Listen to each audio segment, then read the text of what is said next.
Details చూస్తే రానున్న స్థానిక సంస్థల ఎన్నికల్లో కాంగ్రెస్ పార్టీ విజయకేతనం ఎగురవేస్తుందని పటాన్చెరు నియోజకవర్గ కాంగ్రెస్ పరిశీలకులు రామ్మోహన్ రెడ్డి ధీమా వ్యక్తం చేశారు.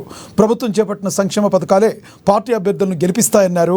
పటాన్చెరు నియోజకవర్గం అమీన్పూర్ మున్సిపాలిటీ పరిధిలో కాంగ్రెస్ పటాన్చెరు ఇన్ఛార్జి కాటా శ్రీనివాస్ గౌడ్ ఆధ్వర్యంలో నియోజకవర్గ స్థాయి ముఖ్య కార్యకర్తల సమావేశం నిర్వహించారు. ఈ కార్యక్రమానికి TGIAC chairperson Nirmala Jaggareddy, TPC general secretary Dayakar, నియోజకవర్గ ఇన్ఛార్జీలు కాటా శ్రీనివాస్ గౌడ్ హాజరయ్యారు. పార్టీ బలోపేతం, స్థానిక సంస్థల ఎన్నికల గురించి కార్యకర్తలతో చర్చించారు. దేశంలో ఎక్కడా లేని విధంగా 2 లక్షల రైతుల రుణమాఫీ చేసిన ఘనత కాంగ్రెస్ పార్టీ ప్రభుత్వానికే దక్కుతుందని రామ్మోహన్ రెడ్డి తెలిపారు. రాబోయే స్థానిక సంస్థల ఎన్నికల్లో పార్టీలో కష్టించి పనిచేసే కార్యకర్తలకు అవకాశాలు ఉంటాయని తెలిపారు.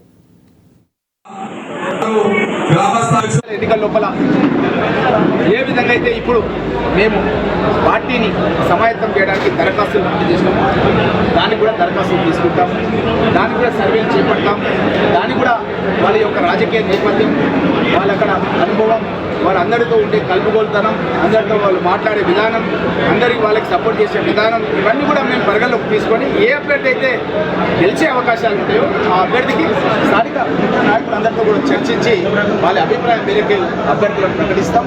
తప్పకుండా దీనిపైన ముఖ్యమంత్రి రేవంత్ రెడ్డి గారు, మహేష్ కుమార్ గౌడ్ గారు ఎల్లప్పుడూ ఈ ఎన్నికల అయ్యే వరకు, వచ్చే నెల ఆఖరికల్లా ఎన్నికలు ముగిస్తాం. ఈ ఎన్నికల వరకు ఎప్పటికప్పుడు పర్యవేక్షణ తెలంగాణ రాష్ట్ర వ్యాప్తంగా పెడతాం. ఎవరైనా పార్టీకి వ్యతిరేకంగా చేస్తే మాత్రం వాళ్ళపైన స్ట్రిక్ట్ యాక్షన్ తీసుకుంటాం. పెద్ద పెద్ద నాయకులైన గాంధీ భవన్ చూస్తున్నాం. కాబట్టి ఎవరికి కూడా భయపడేది లేదు. పార్టీకి ఎవరైనా సరే క్రమశిక్షణతో పనిచేస్తేనే పార్టీలో కొనసాగే అవకాశం. ఇంతకుముందే నేను చెప్పడం జరిగింది. ఉదాహరణకు కాటా శ్రీనివాస్ గారి విషయం తీసుకుంటే తనతో పార్టీ అధిష్టానం నేరుగా మాట్లాడడం జరిగింది. ఆల్రెడీ మన వివేక్ వెంకటస్వామి గారు మనకు ఇన్ఛార్జ్ మినిస్టర్, మన గతంలో కొండ సురేఖ గారు ఉంది, ఇప్పుడు ఇన్ఛార్జ్ మినిస్టర్గా వివేక్ వెంకటస్వామి గారు వచ్చినారు.